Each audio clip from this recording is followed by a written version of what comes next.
The fourth ballot results. 702 votes were taken. We needed 422 for an election. In third place, Reverend Berkey with 82. Next was Reverend Gerking with 189, and next was Reverend Maas with 432. I declare Brian Maas, Bishop-elect of the Nebraska Synod of the Evangelical Lutheran Church in America.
The bishop gestures, I guess I get to talk.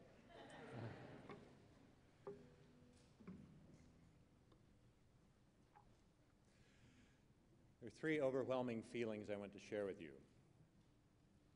There's probably more than that, but I want to start there. First is my deep, deep, deep gratitude and humility for the confidence and the encouragement and the affirmation you've expressed with your votes. The second is an abiding and pervasive concern with your judgment and wisdom.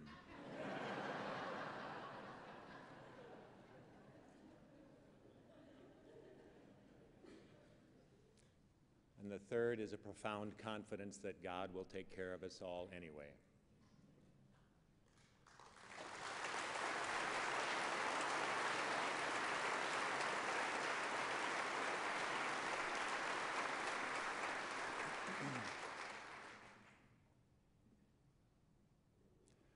The Lord be with you. And also with you. May the Lord, whose presence we have wished to one another, always be present within, around, among us, and never seek to be within, around, and among us, or be treated as apart from, distant from, or absent from us. In the choices, the decisions, the ideas, the mistakes, the missteps of the years ahead.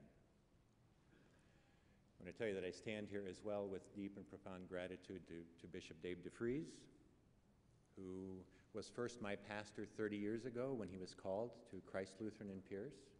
I typed his bulletins. And we knew what kind of a leader he would be because his first week in Pierce, he got a traffic ticket.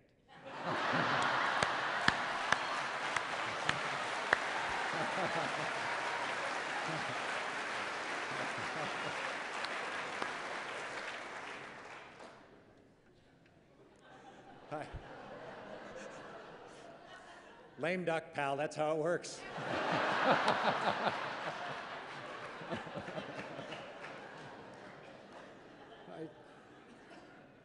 I also want to share with you a deep, deep confidence I hope you will share with me. Much of the world has been panicked knowing that 2012 was the end of time. Because of the Mayan calendar or whatever else was going to happen, the world would end, Christ would come, the apocalypse would happen. And I knew it could never be, because even Jesus doesn't want to follow Dave DeFries.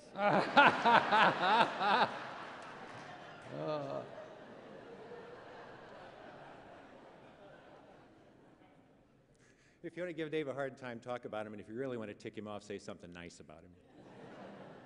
It kills him. I'm sorry, but Dave, you've heard already the gratitude. All of us who let our names go forward, and please, if you've not thanked them, do. it's a hell of a thing to go through. Each of us knew that the biggest challenge of the first year or two of any bishop's term here is going to be dealing with the reality that we are not Dave DeFries. And that's not about any of us being especially inadequate, but about the grace we've had in Dave DeFries' leadership.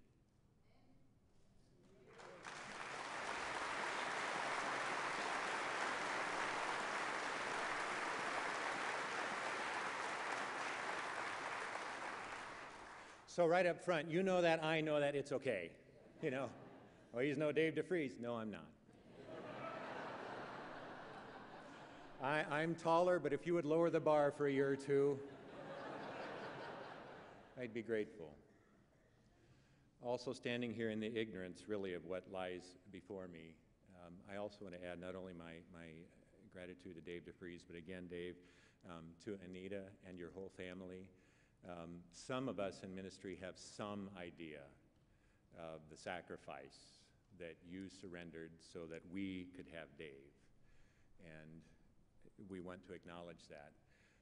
I hope the rest of you will help me in expressing and sustaining that kind of gratitude. It's one thing to help Dave say that to his family, looking back and saying, thank you for 12 years of traveling with me through joys and thrills and frustrations and hells.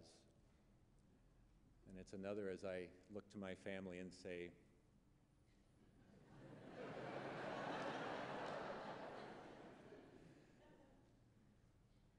thank you for your love and your willingness to commit to at least 20 minutes of joys and thrills, and God only knows what else. Thank you.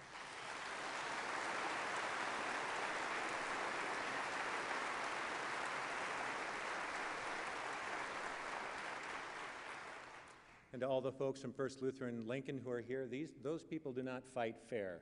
They came and prayed for me just before the election, and the tears flowed, and I got to deal with that later. But thank you for the mission-hearted people you are.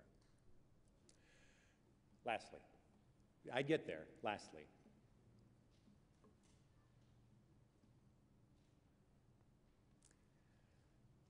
Everything I have, I will give you to the best of my ability. And what I don't have, I know God will somehow provide. But what I absolutely covet, count on, look for, and trust is your grace, your partnership, your forgiveness, and your prayers.